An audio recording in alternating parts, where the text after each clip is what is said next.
Salam, Bodo möcüzəsi İtalyan klublarının fərqli performansı, nəhayət yekunlaşan Real Benfica serialı və Qarabağın demək olar ki, İngiltərədə uğurlu çıxışı. Bu və digər mövzuları əlbəttə ki, biz artıq adət-ənənəvi şəkildə Çempionlar Liqasının podkastında müzakirə edəcəyik.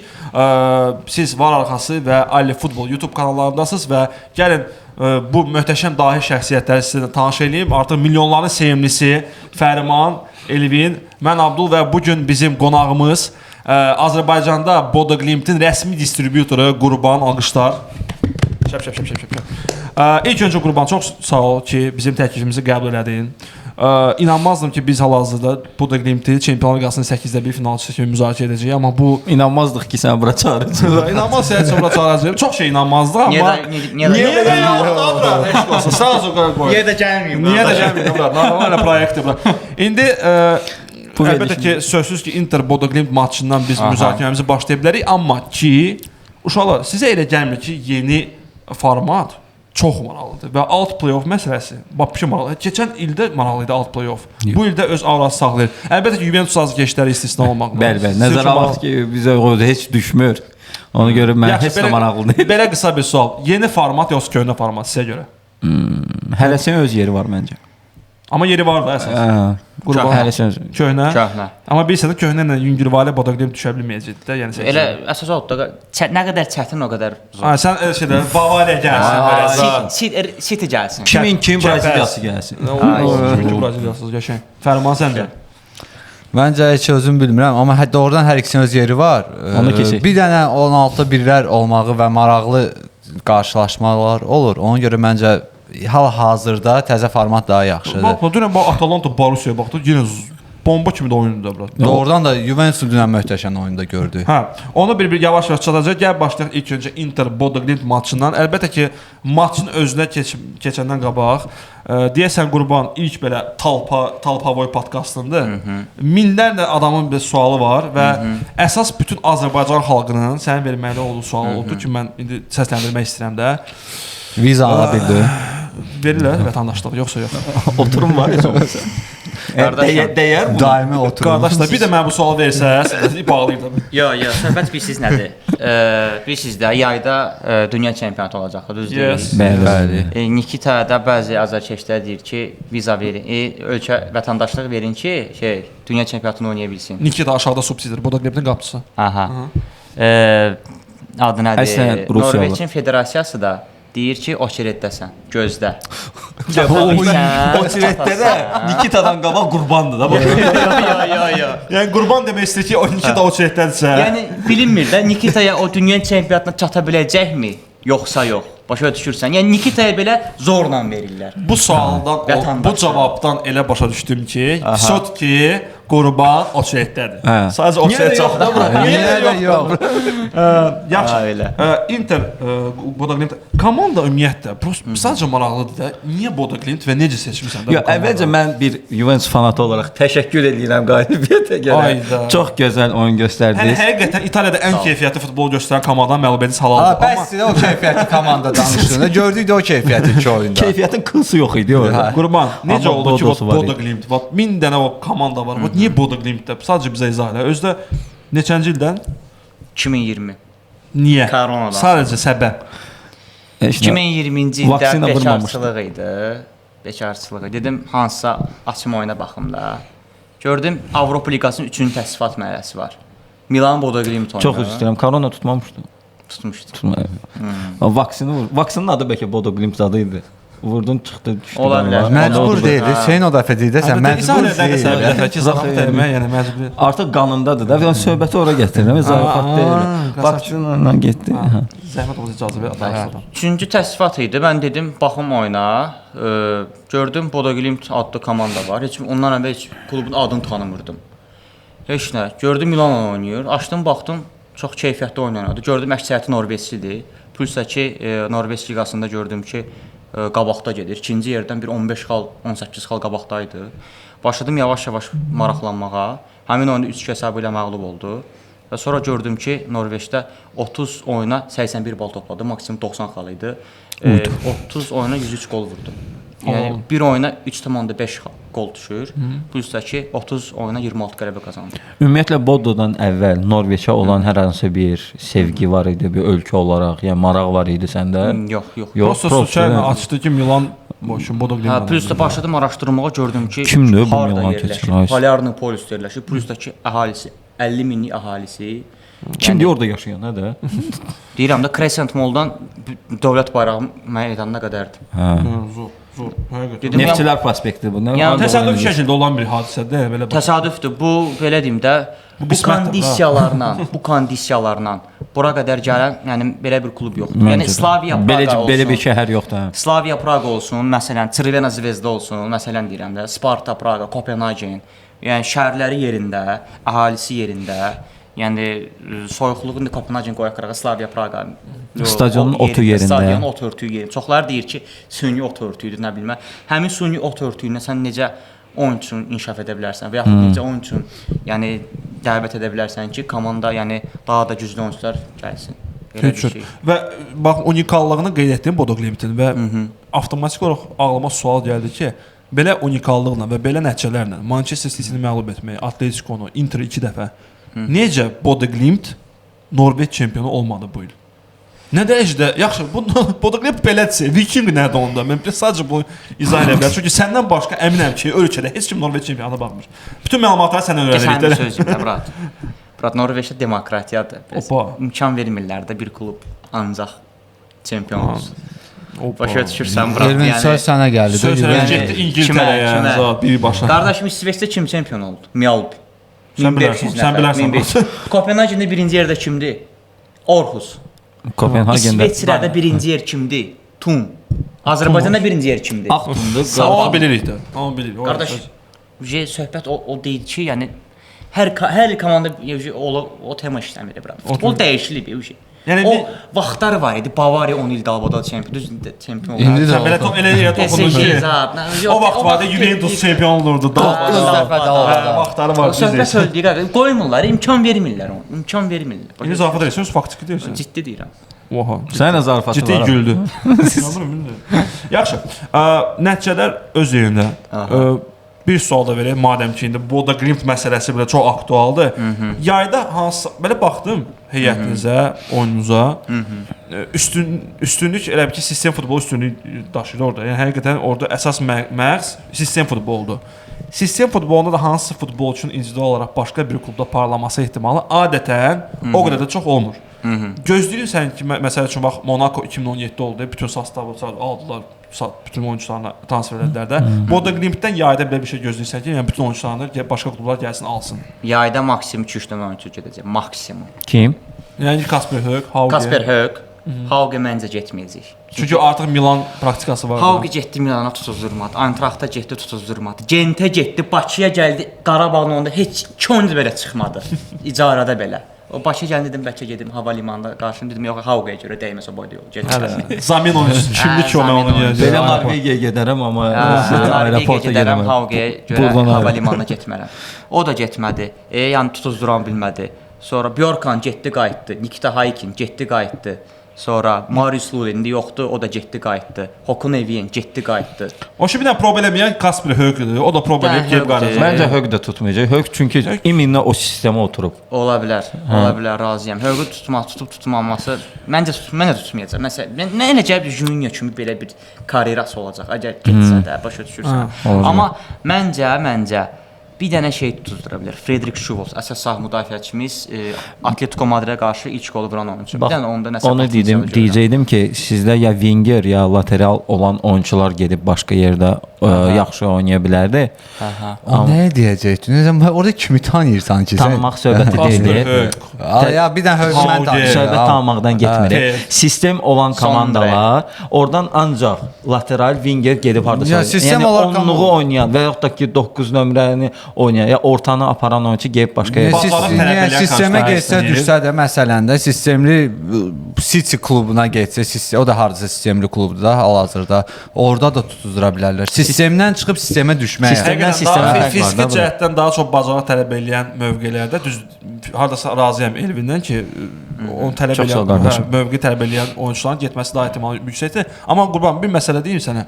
Bax, sistemdən danışırıq, oyunçuların gəlib gəlməsindən danışırıq. Elə məncə ən belə alovlu transfer lotu Bodo Glimtdə elə məşqçinin özüdür. Yəni, gedəsi olsa getməsin də. Məşqçini götürərlər. Məşqçinin bir çox klublar istədi, Ajax istədi, Bournemouth istədi, Southampton istədi, Celtic istədi, Rangers istədi, Leeds istədi. Son illərdə. Son illərdə heç birinə getmədi.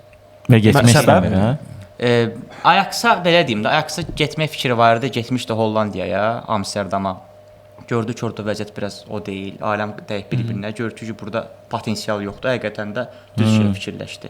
O birilərinə də getmədi. Axırda soruşdular, niyə getmirsən? Dedi ki, mənim ailəm Norveçdədir, mən burada qalmaq istəyirəm. Amma deyəsən namyoq atdı ki, getsəm, ola bilsin, ən axırda Brana getdim. Çünki Bergen şəhərindədir, Bran da Bergenindir.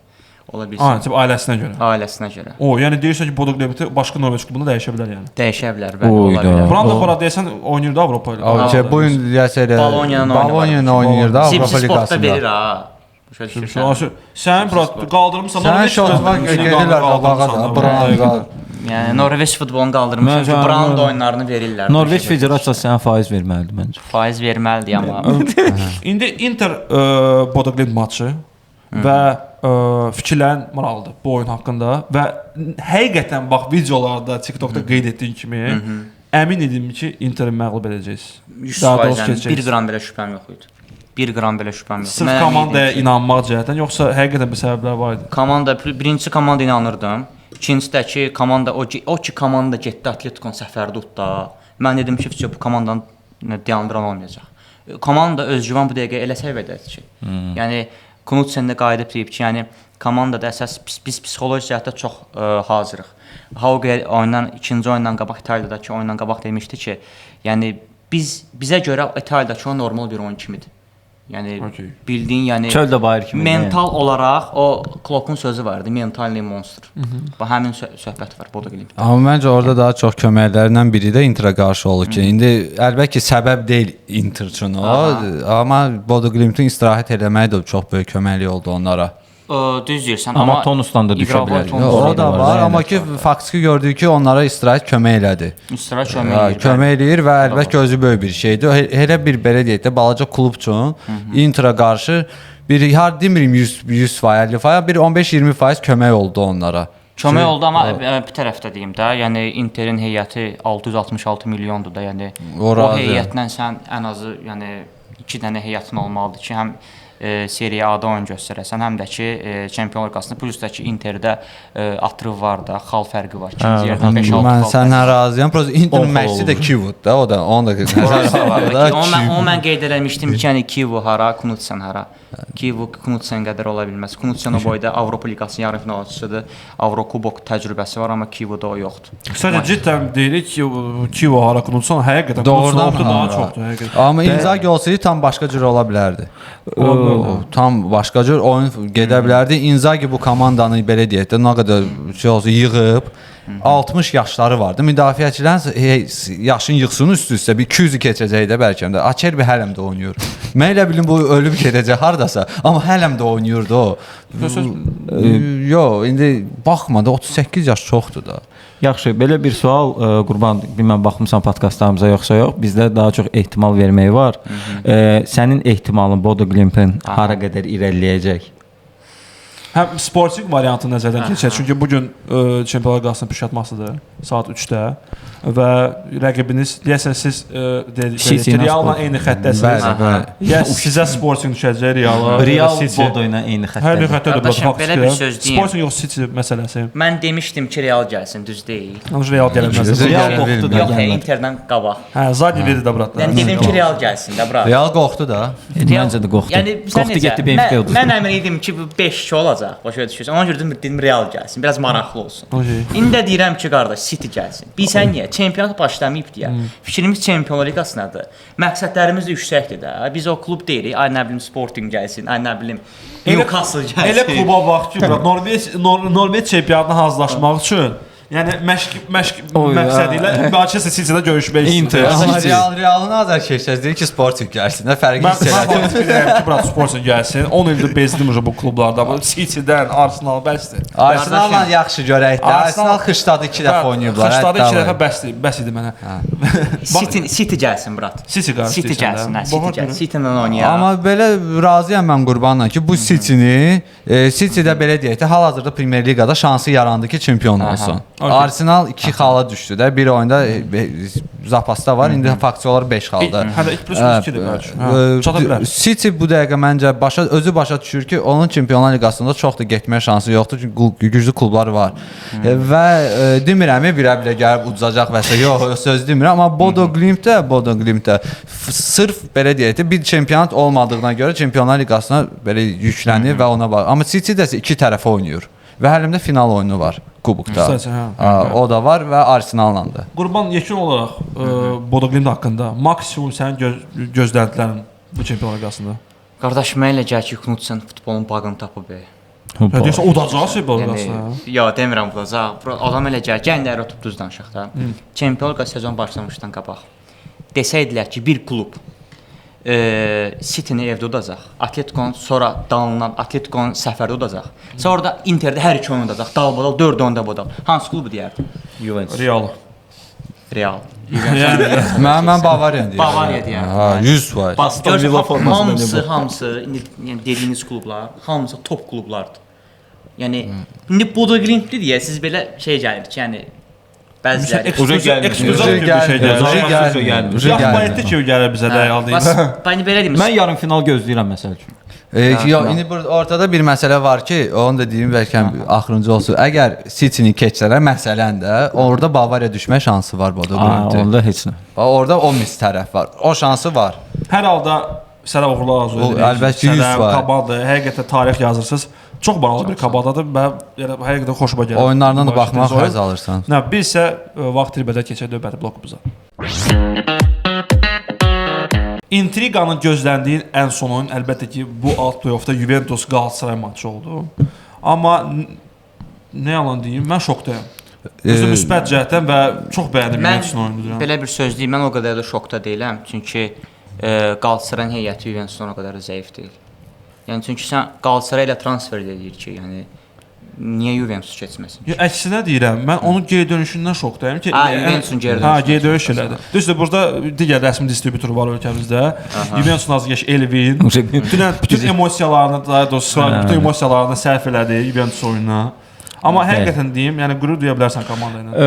Birinci oyunda dediyim sözləri geri götürüb o aciz komandanın yerinə xarakter göstərən, yəni onu necə dedim ki, qoy 12 uduzsun, amma oyun göstərsin. Bax həmin oyun o günkü oyun idi ki, insanlar vuruşdu, insanlar oyun göstərdi.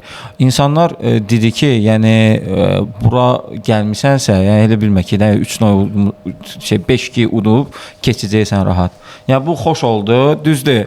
Komanda elə gəncdir. Komanda nə mənada gəncdir? Yəni oyunçular hələ bir-birlərinə oturuşmayıb. Burada Mourinho'nun sözləri yadıma düşür. O hardakı oyunçuları o vaxtdan alınan oyunçulardır. Təzə transferlərdə öldü Manchester oyunçular haqqında deyəndə ki, və bunlar oturucuca naigranlış olandan sonra komanda şans vermək olar. Yəni ona görə məncə Spalletti ilə davam eləmək olar. Spalletti cavanlarla çox yaxşı dil tapa bilib. Mirettini adam eləyibsə, görə indi. Qaçsın demirəm. Yox, Qaçsi onsuz da yaxşı oyunçu idi. Yəni Qaçsi heç podkast söydü, nə var? Mirettini söydü. Mən bir şey əlavə eləyim Elvin sözünə. Mən doğrudan da dünən Juventusdan bu oyunu gözləmirdim. Qırmızı vərəqə alandan sonra mən dedim ki, Juventusun başını bıraq və Galatasaray azından bir gol vuracaq və şansları oldu vurmağa da. 1-2-3 momentləri oldu. Sadəcə bir məsələ oldu ki, Juventus doğrudan da özünə inandı, komanda ruhu olaraq qabağı getdi və o 2 golunu da belə deyək də əldə elədi. Ekstrada sadəcə çox yoruldular. 10 nəfərlə oynamaq çətin idi. Çox yüksək templə getdilər. Mən deyirdim ki, lazım deyil də bu. Yəni okey də, çox gözəl, əla, möhtəşəm. Yəni sən overtime-a gedirsənsə, bunu etmək lazım deyil. Sən çox pis sönəcəksən. O ikinci hissədə də hal qalmadı da, yəni hücuma getməyə. Doğrudan da hal qalmadı. Jegrova o momenti vursaydı və oyun tam başqa gedə bilərdi. Asimxen qolu vurub sevinmədi və orada da bildirdi ki, mən sevinmədim çünki komandamız çox bərbad vəziyyətdə oynadı. Mən həmişə bütün podkastlara deyirəm ki, Qalatasaray öz meydançasında fərqi yoxdur. Komandadan asılı olmayaraq uda bilər. Bəli. Amma ki, Qalatasarayın taktika cəhətdən səfərdə sıfırdır. Onların taktikası odur ki, yenə də deyirəm, at Osimhenə, Osimhen nəsə fikirləşsə, o komanda udacaq. Fikirləşməsə heç nə eləyə bilməyəcək.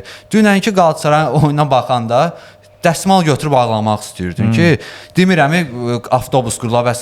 topla bilmirdilər nə etsinlər. Və 10 nəfər qalanda. Əsas belə vacib oyunlara, böyük komandalara qarşı oyunlara Qalatasarayda hazır olan bu belə oyunlar ancaq Osimhen. Osimhen-də bir də Osimhen səviyyəsində bir Barışın qaçmaqda mik multik var deyə qaçır deyə boş-boşdur. Bax onun kimi bir dənə qaçmağı, kiməsə bir sarı aldırsın, qırmızı aldırsın. Vəsə, başqa heç kimi. Bir də qapıcı nə qədər onu sevlər elədi. Bəli, o Jegrovan bir momenti oldu, kraydan vurdu, sağ kraydan. Orada da çıxartdı.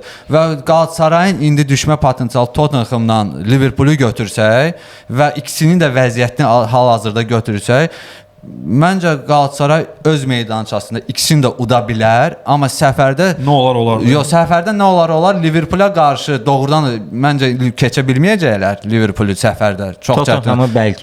Tottenham bəlkə çünki Tottenham şaftdır. Onların keçmiş məşqçi səfəri Thomas Şaf idi. Onu işdən azad edib və Frank üzr istəyirəm, Şaf nə idi? Hara getdim? Verderada getdim, çıxdım al bir balaca. Onu da belə deyək də işdən çıxartdılar, uvolit elədilər necə deyərlər və məncə Tottenham o deyil də kim ki deyim ki, Tottenham'a qarşı oynayırıq. Arsenalda belə deyək də Zamendə Eze var, hansı ki ildə 2 dəfə oynayır, o da Tottenham'a qarşı. Qardaşım, sən bir söz deyim, Tottenham elə biraz söhbət tutub. Yəni Premier Liq o qədər də fikir vermir. Keçən sezon Premier Liqə fikir vermədi, 17-ci oldular, getdi Avropa Liqasını götürdü. İndi Premier Liqə fikir vermir, 8-yə düşür. Deyə gedir çempionşipada yavaş-yavaş. Dizən çempion olanda onlar çempionşipdə olacaq. O vaxt Wigan var idi, 2-ci liqaya düşdü. Avropa Liqasına düşdü, kubokda. Portsmouth oldu bu. Wigan da oldu. Portsmouth'la Chelsea finalda oynamışdı, yadımdadır. Amma ki Qalatasaray oyunu, sırf oyunu çox acınacaqlı vəziyyətdədir. Qalatasarayın oyunu acınacaqlıdır demişkən, sizcə hər iki oyunda Juventusun qırmızı alması və qolların fərqində yekunda da o qədər də böyük fərqin olmaması bu qırmızı vərəqlər nə dərəcədə təsir elədi? Birinci oyunda 100%'lik təsir elədi. O bir qırmızı bəlkə də orada heç ən yaxşı halda hesab olacaqdı 3-2 mənim fikrimcə. Cavab oyunda da qırmızı təsir elədi ona görə ki, komanda çox güc qoydu və 10 nəfərdən çətin olur ekstrada qarşı oyun, Qalatasaray qarşı oynamaq. Normalda sən uduzursansa ekstrada 115-dən sonra sən oturmalısan, onları pressing eləməlisən, qapısına bağlamalısan və hər bir tərəfdən belə deyək də Navesləri uzaqdan amma Juventus nə onu bacarmadı. Juventus qırmızı almaqla 10 nəfər yox, 9 nəfər qalmışdı bunu demək istəyirəm. Hər iki oyunda. Kenan Yıldız yox idi. Kenan Yıldız. Amma zədəli idi deyəsən. Yox, zədəli boş-boşdan. Yox, nə danışırsan sən? Heç nə elə. Yəni bütün Juventus mənbəsi gözləyirlər ki, Yıldız məşq edir yoxsa eləmir, yox, narahat zət deyil idi. Sadəcə olaraq nə bilim, yəqin ki, Türkiyə amilidir. Yəni ya uşaqlıqdan Qalatasaray fanatı olub, ya nədirsə bilmirəm. Yəni sırf bu iki oyunda bu sezonun iki ən bərbad oyununu keçirdən Kenan Yıldız və bu oyunlar oldu. Hansı ki birincidə ümumiyyətlə heç nə elədi, heç nə eləmədi. İkinci oyunda isə belə deyim də həmişə görmüşük ki, sağı çəkib uzaq 9-luğa fırladan bu adam hər momentdə götürdü, yaxın küncə vurdu və o da qapıcı üçün yemdir də. Yəni rəqib də baxmadan hazırlaşır da. Bəlkə federasiyadan deyiblər ki, sən Qalatasaray yaxşı oynasın, biz sən Kenan Yıldız yayda oynamayacaqsan. Kenan Yıldız hansı Türk klubuna keçdi? Biz bunu 4-5 ildən sonra bəlkə də biləcəyik. Türkiyə Süper Liqasına transfer olunsa, biz isə vaxt dirmədən keçirik növbəti blokumuza. Bodon gimliyini bilsəydim oxuyardım. İndi Bodo, Visker Kjetil Knudsen kom fra Bergen. Kjetil Knudsen tok oss opp. Bizə oraya çaparın, nə olar? Kjetil Knudsen gå seriegull, og vi skal aldri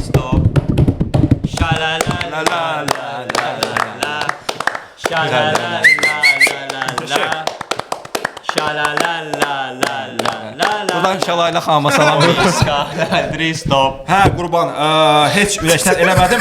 Biz isə bu bloku yekunlaşdıraq və keçək bizim əsas bloklarımızın birinə.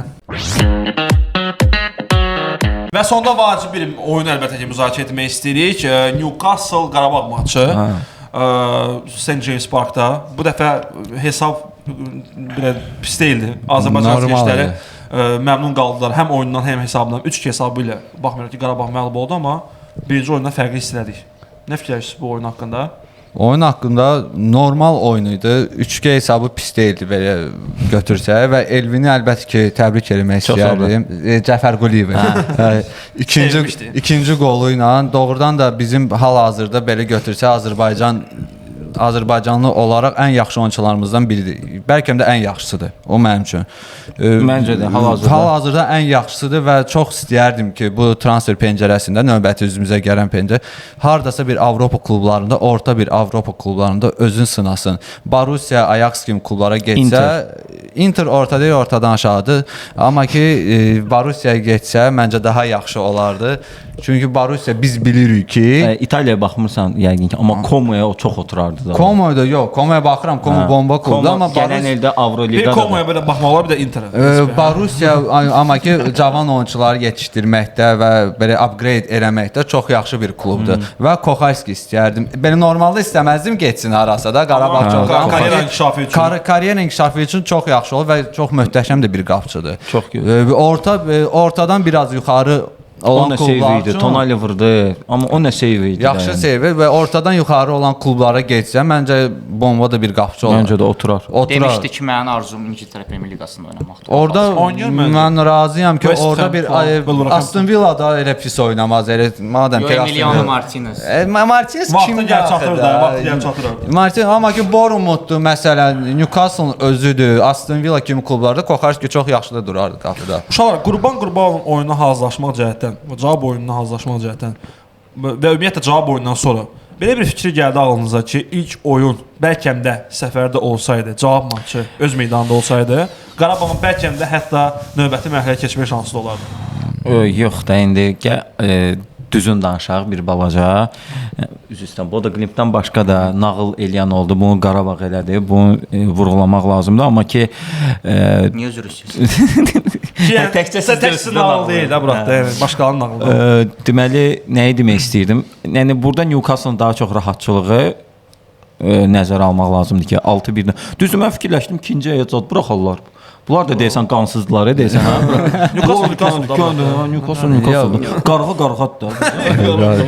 Eddie Howe demişdi ki, biz bu oyuna ciddi hazırlaşacağıq. Qələt elədi. Nə olardı ki, ikinci. Amma ki Newcastle prosta biz Qarabağın bəxtardı gətirmədi ki, Newcastle da 16-da 1-ə vəbşi qrupdan çıxmağı axırıncı dəfə heç mən 21-ci əsrdə yadımda deyil. Və onlar da çox istəkli idilər ki, 8-də 1-ə çıxsınlar. Yox, biz bu ümumiyyətlə bu müzakirənin bu Qarabağ Newcastle qarşılaşmasının müzakirəsini ilk podkastda aparanda demişdik. Bu Newcastle oyunçuları çox motivasiyalıdır. Çünki bunlar bu dəfə də nəticə göstərməsələr Avropada, bu klubun sahibi kimdir biz çox yaxşı bilirik. Düzdür, bu hər bir oyunçu yenə yer tapar özünə, amma yenə də bir proyekt olaraq bəlkə də Avropada nəyisə nümayiş etdirməyə son şansıdır və mən heç də deməzdim ki, məsələn üçün Newcastle çox zəif olacaq Barcelona və yaxud da Chelsea oyunda bu həyata püş nümayiş etdirəcək. Biz hər halda çox sağ ol deyək Qurbanova, Qarabağa. Həqiqətən əvvəllər heç vaxt hiss etmədiyimiz bir hissləri keçirdik. Play-offda Azərbaycan komandasını gördük və ümumiyyətlə həm Qalatasaraya növbəti mərhələdə həm Qarabağa ümumiyyətlə biz uğurlar arzulayırıq. Həm də Bodo Glimtə də uğurlar. Bəli, əlbəttə. Birinci variantda. Niyə də yox da bura? Niyə də yox da? City gəlsin. Həqiqətən. Artıq niyə də yox? Çox, yəni məncə sən danış, Norveçlə əlaqən var da. Bu niyə də yoxu? Yazılara sloganları bura formada arası. Yazsınlar bunu. Həqiqətən niyə də yox? Onların dilində. Onların dilində. Məncə onlar sadəcə niyə də yox necə olur? Sən suda soyuq suya girib çimməməyə görə çox uddular. Vur. Orada nə olsun? İtalyan dilində niyə də yox necə olar? Porque della pente. Hə, bu çatdırır da bu baza. Ya vur ikked ya da vur nay ikisindən biri. Mən kimi soxmur bura. Öz 3 dənə variant dedi. slangdan asılıdır da. Hədə o bir var Norveç dilində, bir var ki, Bodo ləhcəsi Məcbur biraz deyil. başqadır. Hə. Onu da fırlatdınız da ləhcə, halal olsun. Və axırda sizə bildirəcəyimiz bir balaca bir məqam var. Uşaqlar, keçən buraxılışda biz müsabiqə haqqında əlavə məlumat vermişdik. Nəyə görə? Çünki qalibimiz bizə geri dönüş etmədi və ehtimal olaraq bu buraxılışda biz yeni qalibi açıqlayacaqdıq, amma sağ olsun bizə geri dönüş etdi. Artıq əlaqəyə keçmişik və ən yaxın zamanda ona Qarabağın imzalı formasını hədiyyə edəcəyik. Hədiyyə demişkən Elvin, zəhmət olmasa bizim qonağımıza hədiyyəni təqdim eləyərdin. O Elvin, Elvin. sifəs gəldi. Qurban, çox sağ ol ki, bizim podkasta gəldin. Bizim istəmədiysən əli boş qayıdasan bizim podkastdan. Ali Futbol var arxası və Cumla adından sənə belə bir hədiyyə təqdim eləmək istəyirik. Ümid edirəm ki, yaddaşında belə qalacaq. Biraz da uzat vaxtı aça bilmir. Və Elvin biraz da lənk onu açmağa davam eləsə, mənim artıq sənə deyəcəm xoş sözlər yekunlaşacaq. Belə bir gözəl bir klon. Belə Ali Futbol Bodoglimt. Oy. Uşaqlar biraz əziyyət çəkdi Bodoglimt, amma tapdılar onun olsun. Nədir belə? Bunu siz necə elədiniz? Mənə Bunu çox maraqlıdır. birbaşa sənin üçün. Çox sağ ol ki, gəldin. Şokdayam həqiqətən. Ümid edirəm Karabkan ki, götürə bilərəm. Karabkan götürmək istəyirəm, amma bunu paketə çıxart mənə saxladı. Həqiqətən təşəkkür edirəm. Yəni belə bir hədiyyə mənim üçün aldığım bəlkə də yox. Çox babat İndiyə deyil qədər bu. aldığım ən bomba bir hədiyyədir. Yavaş-yavaş Bodoglimt bütün atributikası, əlavə olmayanda atributikasını yığırsan da. Yəni mən həqiqətən də şokdayam. Yəni belə bir şey ömrü boyu heç kimdən, öz Azərbaycanlılardan, bu Norveçli versəydin o. Düzəldən adama hələ biraz başa saldıq ki, Bodoglimt nədir zət. O desin ki, Sən Norveçlərə göstər ki, belə hədiyyələr. Təşəkkür edirəm hamıya. Çox sağ ol Qurban. Sənə komandaya uğurlar arzu edirik. Ümid edirəm ki, növbəti mərhələyə keçsə yenə sənin podkastımıza qonaq kimi görəcəyik. Niyə də yox da bura? Niyə də yox da? Bura söz Niyə də çağırmayasın? Niyə də? Siz isə uşaqlar bütün linklərdən tanış ola bilərsiniz. Aşağıda bizim Instagram hesabımız, Ali Futbol sosial şəbəkələri var arxası və əsas məqam odur ki, fikirlərinizi yazın. Püşkatma haqqında, püşkatma olandan sonra fikirlərinizi yazın və əsas olaraq izləmədə qalın. Çox sağ olun. Sağ olun. Sağ ol. Sağ olun.